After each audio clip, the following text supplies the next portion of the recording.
بسم اللہ الرحمن الرحیم۔ بسم اللہ الرحمن الرحیم۔ معزز طلبہ، امید ہے کہ آپ خیریت سے ہوں گے۔ آج سبق نمبر 57 میں ہم فصل فی القراءہ اس کو مکمل کریں گے، اور آخری اس سبق کے اندر ہم بات کریں گے امام کے پیچھے مقتدی سورہ فاتحہ یا سورت ملا سکتا ہے یا نہیں۔ تو اس سے متعلق ائمہ کے اقوال اور اس میں مفتبی قول کی تعیین وہ کی جائے گی۔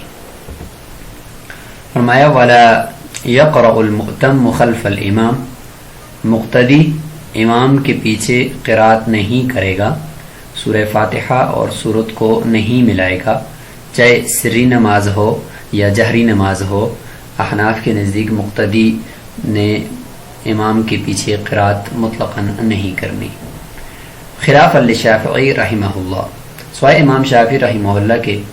امام شافعی رحمہ اللہ فی الفاتحہ، فاتحہ کے اندر وہ فرماتے ہیں کہ سورہ فاتحہ مقتدی کا پڑھنا ضروری ہے، امام بھی پڑھے گا، مقتدی بھی سورہ فاتحہ کو پڑھے گا۔ امام مالک رحمہ اللہ فرماتے ہیں کہ وہ بھی مقتدی کے فاتحہ کے پڑھنے کے اوپر زور دیتے ہیں کہ مقتدی بھی فاتحہ پڑھے گا، جبکہ ایک قول ان کا یہ ہے کہ سری نمازوں میں تو مقتدی پڑھے گا لیکن جہری نمازوں میں مقتدی سنے گا امام کی قرات کو، جبکہ امام شافعی رحمہ اللہ کا قول یہی ہے راجح کہ سری ہو یا جاری ہو مقتدی ہر حال میں امام کے پیچھے سورہ فاتحہ کو پڑھے گا۔ لہو، امام شافعی رحمہ اللہ کی دلیل سب سے پہلے ذکر کی جا رہی ہے، فرماتے کہ ان القراءۃ رکن من الارکان، قراءت نماز کے ارکان میں سے ایک مستقل رکن ہے، فیشترکان فیہ، پس دونوں رکعتیں اس میں اور دونوں یعنی امام اور مقتدی اس میں شریک ہوں گے۔ یہاں پہ یشترکان سے مراد امام اور مقتدی ہیں، لہذا جب قرات ایک رکن ہے تو مقتدی نے جس طریقے سے امام کے ساتھ رکوع کرنا ہے ایک رکن ہے، سجدہ کرنا ایک رکن ہے، قیام کرنا ایک رکن ہے، مقتدی یہ سارے ارکان امام کے ساتھ اگر کرے گا تو قرات بھی ایک رکن ہے، لہذا فیشترکان فیہ، لہذا امام اور مقتدی جس طریقے سے دونوں رکعتوں کے اندر قرات لازم ہے تو یہ دونوں اس میں شریک بھی ہوں گے۔ ولنا، احناف کی دلیل سب سے پہلے نقلی، من کان لہ امام فقراءۃ الامام لہ قراءۃ، کہ جس کا امام ہو تو امام کی قرات وہ اسی کی قرات ہوتی ہے۔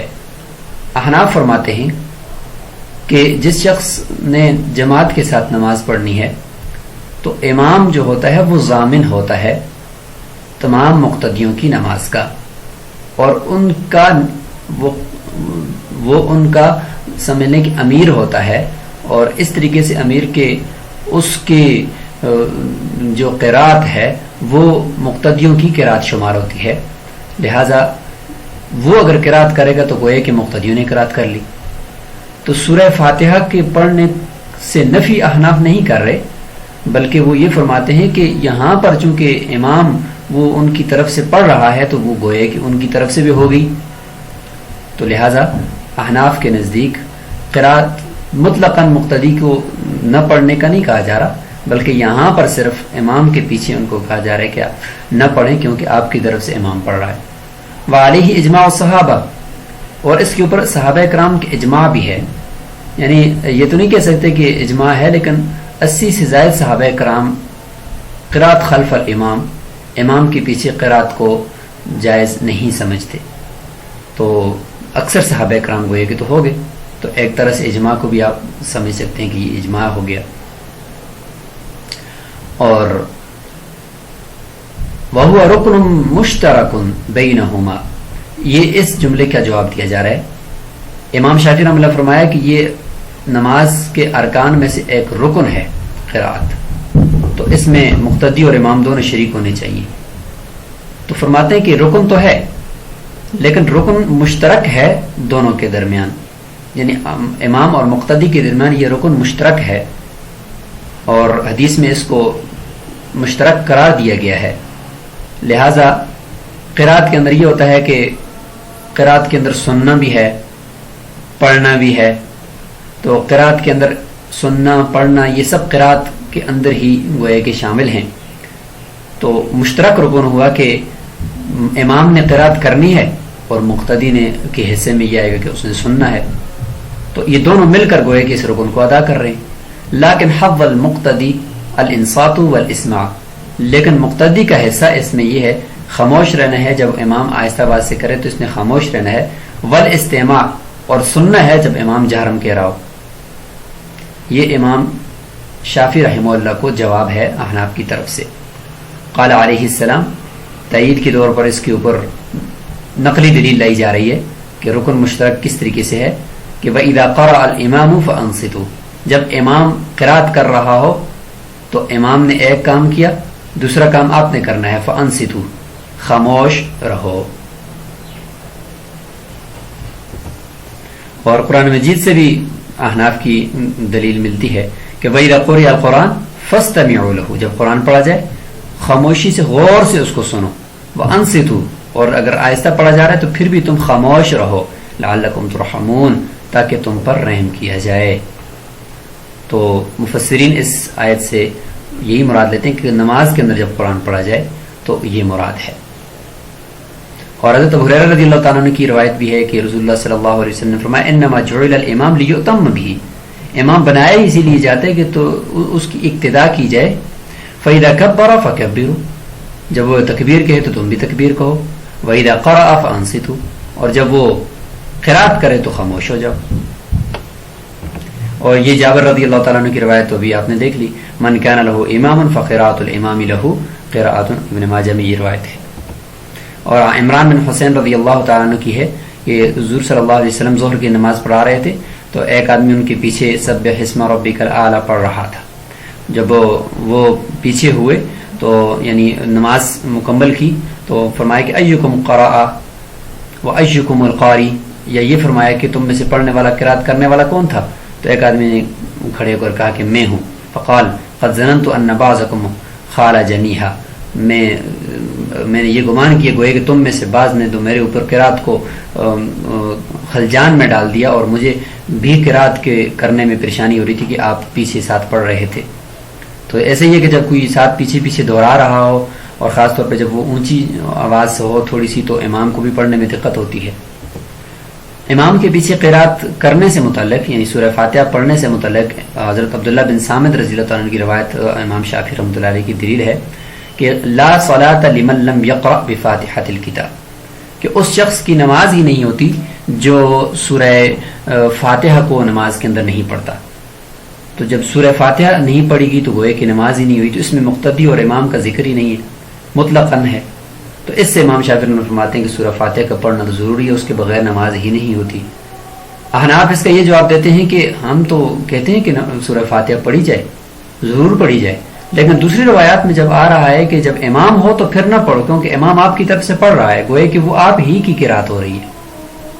تو سورہ فاتحہ تو گوئے کہ مقتدی نے پڑھ لی کیونکہ امام نے اس کی طرف سے پڑھ لی. اور امام شافعی رحمہ اللہ کو ایک یہ جواب بھی احناف کی طرف سے دیا جاتا ہے کہ ایک مقام تو ایسا آتا ہے کہ اس میں آپ بھی یہ کہہ دیتے ہیں کہ امام کی پڑھی ہوئی سورہ فاتحہ اور قرات کافی ہو جائے گی مقتدی کے لیے. اور وہ مقام ہے وہ جب مقتدی صرف رکوع میں آ کر امام کو ملتا ہے تو وہاں پر مقتدی کو سورہ فاتحہ پڑھنے کا وقت تو نہیں ہوتا، اگر پڑھے گا تو رکوع نکل جائے گا اور رکعت نکل جائے گی. تو وہاں پہ تو آپ کے نزدیک بھی سورہ فاتحہ امام کی پڑھی ہوئی کافی ہو جاتی ہے. وَيُسْتَحْسَنُ عَلَى سَبِيلِ الْإِحْتِياط، احتیاط کے طور پر مستحسن قرار دیا گیا ہے سورہ فاتحہ کا پڑھنا فی ما یروی عن محمد، جو امام محمد رحمہ اللہ سے روایت کی گئی ہے.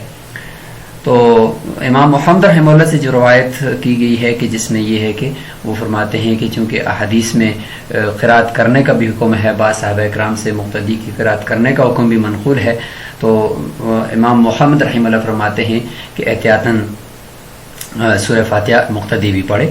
لیکن مفتبی اور راجح قول یہ ہے کہ مقتدی قرات نہیں کرے گا. اور امام محمد رحمہ اللہ کا بھی فتاوی شامیہ کے اندر اور دوسرے احناف کے فتاوی میں یہ رجوع ذکر ہے کہ ان کے نزدیک بھی مستحسن قرات نہ کرنا ہے. وَيُكْرَهُ عِندَهُمَا، شیخین کے نزدیک البتہ مکروہ تحریمی ہے قرات کرنا مقتدی کا. لما فیہ من الوعید، کیونکہ اس میں حدیث میں وعید بھی آئی ہے کہ جو آدمی قرات کرتا ہے امام کے پیچھے تو اس کے منہ کے اندر مٹی ڈال دی جائے یا اس کے منہ کے اندر گوئے کہ انگارے بھرے ہوئے ہیں. تو اس طرح کی روایات بھی ملتی ہیں. جیسے کہ یہ روایت حضرت اسود بن یزید کی ہے کہ خار فرماتے ہیں وَدِدْتُ أَنَّ الَّذِي يَقْرَأْ خَلْفَ الْإِمَامِ مُلِئَ فَوْهُ تُرَابًا، کہ جس کا جو آدمی امام کے پیچھے قرات کرتا ہے اس کے منہ کو مٹی سے بھر دیا جائے. وَيَسْتَمِعُ وَيُنصِتُ، اور غور سے سنے گا مقتدی اور خاموش رہے گا. وَإِنْ قَرَأَ الْإِمَامُ آیَةَ التَّرْغِیبِ وَالتَّرْہِیبِ، اگرچہ امام ترغیب کی آیت یا ترہیب یعنی ڈرانے کی آیت یا جنت کی طرف شوق دلانے کی آیت یا جہنم سے ڈرانے کی آیتیں پڑھ رہا ہو تو پھر بھی خاموشی سے سنے گا اور خاموش رہے گا. اس میں یہ ہے کہ بعض ائمہ فرماتے ہیں کہ مقتدی اس دوران جہنم سے پناہ مانگتا رہے اور جنت کی دعا مانگتا رہے، یا امام بھی اس طریقے سے بیچ میں مانگے. وہ اس طریقے سے تو نماز طویل ہو جائے گی، مقتدیوں کو بھی ملال ہوگا اور امام کو بھی تنگی ہوگی. اس لیے فرماتے ہیں کہ اصل یہی ہے کہ خاموش رہے.